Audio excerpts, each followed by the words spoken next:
Awesome. Thank you, Shad. How great was that? Hopefully that put a smile on your face. So from that, we will go straight into the cosmetics industry. So with Rodan Fields, who's here next. So they're redefining the anti-aging industry. They've got a very unique, socially enabled model. They've thought about omni-channel, e-commerce, et cetera. So right before I introduce the gentleman, we will introduce a quick video about how we're helping. Rodan Fields is a premium skincare company with a twist. We are a social selling-based model, helping independent business owners build a business with Rodan Fields at the core. When Rodan Fields started in the social selling space, as you might imagine, you start small. There were initially 8 people in the field representing the product who then started recruiting other consultants. So when you have 8 to 10 to 20 to 100 consultants, your technology needs are somewhat minimal. Today we sit at over 150,000 consultants in the field, serving over 700,000 preferred customers. Well, as you scale, those tools have to scale with that growth. Rackspace has been our partner scaling the back-end compute needs. We've not always accurately forecasted our demand. Having a back-end partner with its own mission of fanatical support has been crucial to our ability to scale in a pinch. Rackspace has gone above and beyond in multiple occasions to help with that scaling. We started as a US-based company. We launched Canada in February of 2015. In 2017, we'll be opening Australia. We're very excited about that, but again, we'll present new challenges in terms of localization, in terms of compute infrastructure, scaling. We'll continue to need a strong partner who's capable of growing with us. All right, please join me in welcoming the CTO of Rodan Fields, Ralph Loura. Thanks so much. Thank you. So good morning. So first I thought I'd start by saying hello and good morning. You guys can all read that, right? So since we live in the age of digital, Gen Z, Gen Z communicates via pictures more than text. I thought I'd give my entire presentation today in the form of emojis. Well, we're good with that? Everybody okay? I'm on board? So maybe not entirely go full emoji day one. So I'll tone it down a bit. This is my bio, if you will, but done in a sort of visual format. So you get a sense of kind of where I've been and the kind of companies I've been involved in, from consumer goods to technology. And I'm really pleased to be at Rodan Fields, which I think is one of the most innovative companies, if not the most innovative company that I've worked at, and I'll tell you a bit why. So I'll tell you a little bit of our story, because my guess is nobody here probably knows who Rodan Fields is. Or if you do, it's because a wife or a sister or your mother or somebody is a consultant or uses the product. So let me tell you a little bit about us. We are the #1 anti-aging skincare brand in the United States. We are the #1 premium acne brand. We are the #2 premium skincare brand overall, and the fastest growing skincare brand in the US, accounting for 97% of the growth in the skincare category in 2015. So we're kind of a big deal. And all that data is according to Euromonitor. The company itself is only about a decade old. So how do we get to be where we are in a short amount of time? And the reason we're here is because we're fundamentally disrupting both the kind of consumer goods model and the way we go to market, so to some degree, retail. The company itself is built essentially on 3 core products or insights. The product, so we'll talk a bit about what's different. The model, how we go to market, is markedly different. And last but not least, near and dear to my heart, the technology stack. So who are we and why do we exist? Well, we exist because we produce a set of products we think that are unique and have great value to our consumer. The key product insight the doctors had, our co-founders, Katie and Kathy, Katie Rodan and Kathy Fields, was that in the US, there's only 1 dermatologist for every 10,000 people. So pretty long line to get in to see the doc. Second insight is not everyone goes to the doctor the way they should. So most people still treat a dermatologist like 150 years ago people treated dentists. So in the 1800s, if you went to see a dentist, the majority of their practice was yanking rotten teeth out of your head. Because there wasn't the idea of preventative dental care. That was innovated about 150 years ago when people started actually brushing their teeth, flossing, seeing a dentist on a regular basis preventatively, and the results have been remarkable. The insight the doctors had was essentially the same insight.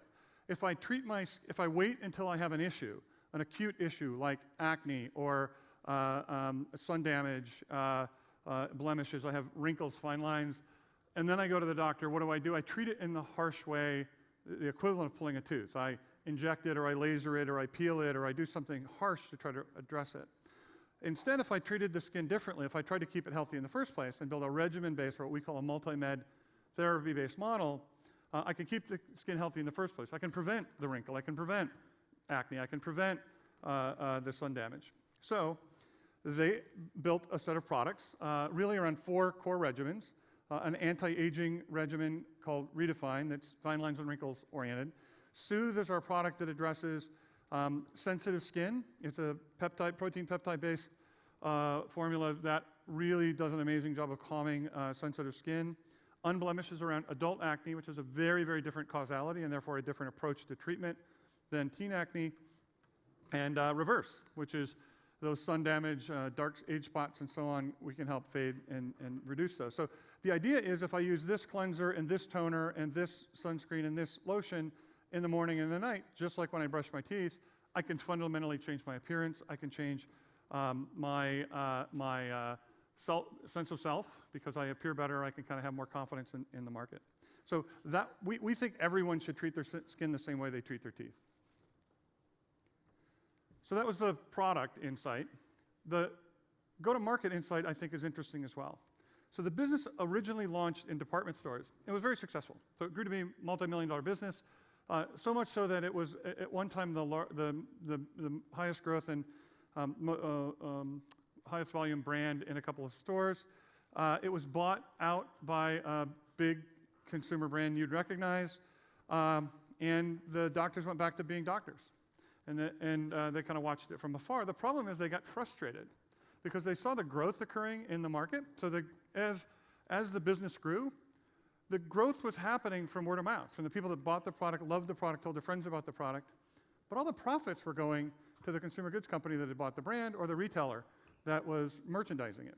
They weren't doing anything to grow the brand. They were putting it on the shelf and kind of allowing word of mouth to be the story. They said, this is wrong, fundamentally wrong. The way that we should build a business is we should share the profits and the growth and the excitement with the people that are actually doing the work. So they took their own money and they went back and they bought the brand back from the company that had acquired it, took it private, and launched the direct selling model. And so direct selling, a lot of you have experienced something like an Avon or an Amway or a Stella & Dot, but with a twist. So the difference was they said, listen, most of those models are about selling, sort of making a distributor, building I sell inventory to somebody. They now have a kind of burden, if you will, to carry that inventory and then sell it to somebody else. And I have an indirect relationship with my consumer. So in some ways, it's not a whole lot different than retail. Their vision was very different. It was about what they call community commerce or social selling. It was about creating advocates, having the company do the selling. So an e-commerce-based model, direct fulfillment model, so that I'm not putting the burden on the consultant. Instead, the consultant really is out there to be what they're best at, a brand ambassador, a skincare coach, to help the consumer achieve fantastic results. So that's our go-to-market model. So what about digital? What about technology? So if you think about kind of why people exist and what makes them different, it's hard not to use the kind of ubiquitous Uber example these days when explaining a digital disruption. If you think about Uber, what made Uber different, what made it the digital disruptor that it is today, largely it was because they understood a market need. And that market need, by the way, wasn't like cleaner taxis. The market need was there's an unmet, is reliable transport available when I need it. So what would happen if it was a rainy day or a busy time, there simply weren't enough taxis because the taxi company was maximizing return on investment. So I have an asset, I'm going to make sure that asset's used a lot. I'm not going to go over provision like those of us in the compute side. I'm not going to go over provision just for the peak. I want to burst that in the cloud so that I'm not paying all month for the one time a month where I have volume. Uber basically did the same thing in the taxi market. So they said the way we're going to solve this is we're going to find people with cars that are willing to put those cars to use during those peak times to match with the needs of the customer. Second, clarity on the problem to solve. The problem they were solving was resources, the surge window, and the user experience. They focused on those things, not on returning investment based on this sort of capital asset of a medallion or a car. And last but not least, their digital platform is a yin and yang based platform where it solves both the driver problem, how do I get drivers connected, motivated, and engaged in the business, and the user problem. How do I make it the simplest way for the user to experience the service? So what problem are we solving? How is Rodan Fields different? So we think we understand the market need, which is what I just talked about, this sort of derm gap. There are 10,000 dermatologists, 10,000 people in the US per every dermatologist, so there aren't enough derms to go around. How do I create a quote-unquote virtual derm experience so I can extend the benefit of proactive, healthy skincare to more people?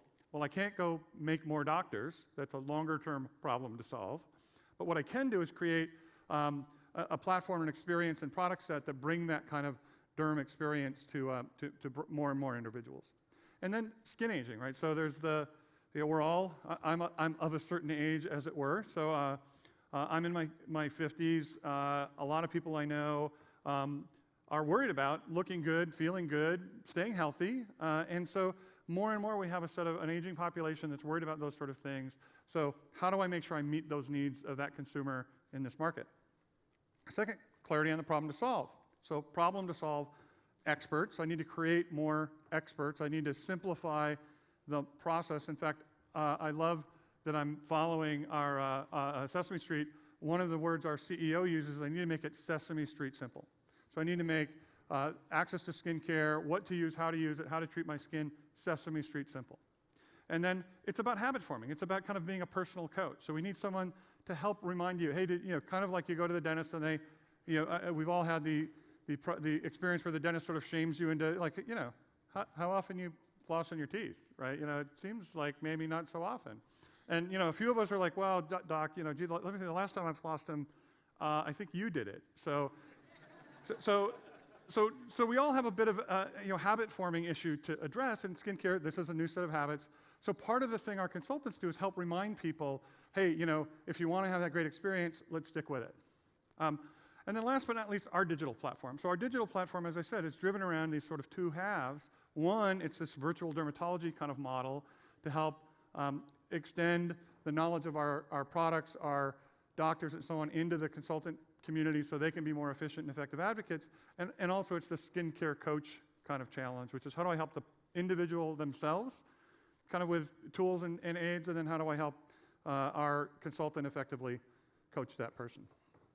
So I've talked a whole bunch about us and our model and kind of why it's different, but it's a tech conference, right? So I have to have the prerequisite architecture diagram or I couldn't be here, right? So I actually stole this one. The next one is mine, but the one I stole of sorts was from IDC, and I think IDC's got it right, which is they've defined this thing they call third platform. And I would say Rodan Fields inherently is a third platform company. So we were born an analog company, as I mentioned, in department stores, but we saw what was coming. Our doctors, our founders had the insight to change and the courage to put their own money behind that change and drive something really different. And so we became digital. We're mobile first because our consumers and customers are. We're cloud-based because it's the best way for us to scale in a decade from a multi-million-dollar business to this year we'll cross the billion-dollar mark in sales. Thank you. We're very proud of that, and we're proud of the fact that we're sharing that growth with our consultants in the field who have built that business with us. We use data of all sizes to run our business and drive growth, and we are the social enterprise. So if you look at the kind of trends that IDC has identified, we hit them all. We hit all cylinders. So last but not least, we're investing in deep learning, cognitive computing, data science, and a lot of other elements that really help us remain competitive, be effective and efficient in what we do, because they are the solutions to scaling. So how do you transform to digital? So for us, the transformation to digital really starts with a fairly simple model, like lots of us are familiar with. It's private, multi-tenant, and public cloud infrastructure. It's the kind of system, if you will, that interconnects that, which is incredibly important. And it's the kind of tooling in the background that lets us manage it as a system. So let me walk you through a little bit. So everybody's heard the term DevOps like kind of ad nauseum. I'm not sure everybody knows what DevOps is, or at least has experienced what I think true DevOps is. There's the tool chain part of DevOps, which is I'm going to use these tools to automate work. I'm going to automate testing. I'm going to automate provisioning. I'm going to automate move to production, and so on. But on top of that, there's a playbook of tools. So I can't just put a bunch of tools in place and declare I won. I've got to go change the way engineering works, the way operations work, the way testing works, the way, I end up with things like alert fatigue in my operations environment because they're getting all this signal back that's mostly noise. How do I improve all that? So fundamentally understanding your business process, how your users work, how those platforms drive growth in business are key to being able to successfully navigate this move to digital. Just owning a bunch of assets doesn't make you digital. Owning Jira and Atlassian and Confluence and Chef and Puppet doesn't make you digital. It doesn't make you DevOps. What makes you DevOps is applying processes against business outcomes that allow you to achieve the outcomes in a different way. That's what makes you digital. On top of that, you got to worry about our friend security. I see a number of folks out in the lobby talking about kind of security. We use a number of solutions from Rackspace in this space, as well as others.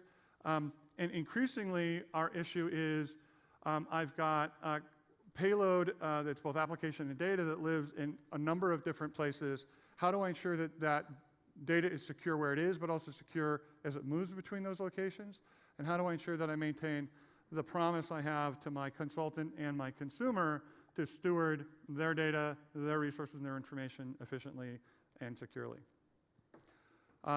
Next, policy enforcement. So we started in the US. We launched in Canada about a year and a half ago. We'll be launching in Australia in January. We'll be going to Asia after that. So we all have gotten to know lovely terms like sovereignty of data, different privacy laws in different areas. So this is really important to ensure your data stays where it's supposed to. You don't kind of run afoul of regulatory or run afoul of the law. So policy enforcement against this at scale means automating that work, codifying that work. If you attempt to do policy enforcement by smart people looking at Visio diagrams and then trying to make effective choices in the runbook, you're almost guaranteed that you will have a failure over time because someone will miss something. And at scale, your worry is going to be how fast do I get this site up, not, oh, by the way, is this the right cloud to put it in? And then last but not least, I got to monitor this. So we now have 150,000 consultants in the field. Our month-end command center to deal with the month-end close of 150,000 people and now in excess of 1.6 million customers hitting our sites, transacting and driving their needs is a meaningful spike in workload for us. So most tech companies experience this sort of quarter-end, kind of hockey stick. We have a month-end hockey stick where sometimes almost 80% of our compute volume occurs in the last 2 hours of the month. So the kind of spike in volume is significant, and if you don't have tools to measure, monitor, and react, you're sunk before you start. Most people's auto-scaling model doesn't kick in until, for 15, 20, 30 minutes sometimes before it starts kicking in those extra servers and services. Ours have to kick in seconds or game over. So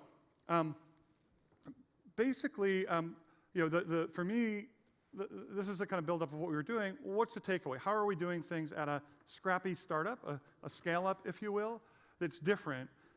We have, we're, as I said, approaching $1 billion company. We have 500 headcount employees. So how do I continue to scale in a meaningful way? Well, some of this is making good choices. So first question, is what we're doing creating consumer or consultant value? Is what we're doing something we can be the best in the world at? Or are we the best in the world, or could we be? Like, is this something we can be the best? If we're not going to be the best, we're going to partner with somebody who is, and we're going to derive that service from them. Are we required to do it for legal reasons? So there's always the kind of compelling element there. So if the answer is no to any of these questions, we don't do it. It's that simple. And by the way, I've worked at a number of companies you saw on the first slide. It's easier to say we don't do it than to not do it, because people get into a habit. They do things because, well, we always have. Like, this is the way we've always done it. Like, you don't understand how it works here. I've heard we've seen this movie before. And my typical response is something along the lines of, well, don't ruin the ending. Some of us haven't seen it yet. We're gonna go run this movie ourselves. Someone told us to. It's a best practice. Everybody's doing it. That's not a compelling answer either. So we tend to want to find things out on our own, even if that means we make a mistake or two along the way. And then, of course, the market demands it. It's the business model. The market wants this, the kind of physics, if you will. So these insights help us to stop, start, and do differently a lot of our IT and tech portfolio. And then, just in case you think, well, that's interesting for a disruptive skincare company, it's not like you don't understand we're different. We're in a 100-year-old industry, or we're someplace else. I pulled a couple of headlines from the last, this isn't from a year, this is from the last 2 weeks. So on the Unilever side, Unilever bought Dollar Shave Club for over $1 billion. Dollar Shave Club was started with, I think, a $50,000 loan on someone's Visa card, a handmade video, and a license deal with a contract manufacturer and a 3PL. They just sold for $1 billion. They disrupted this space.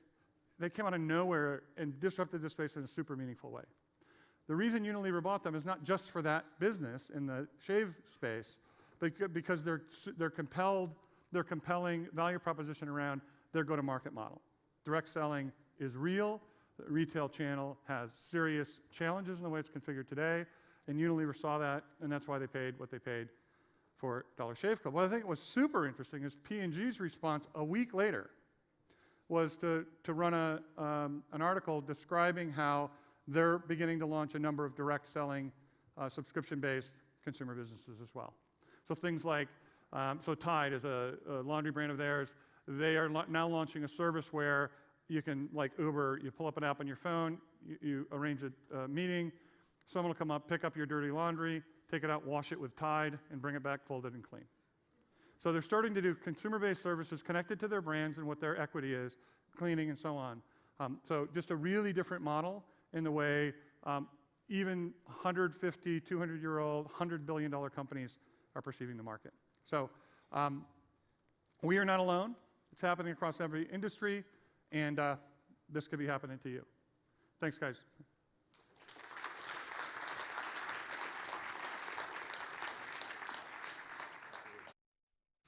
All right, thank you, Ralph.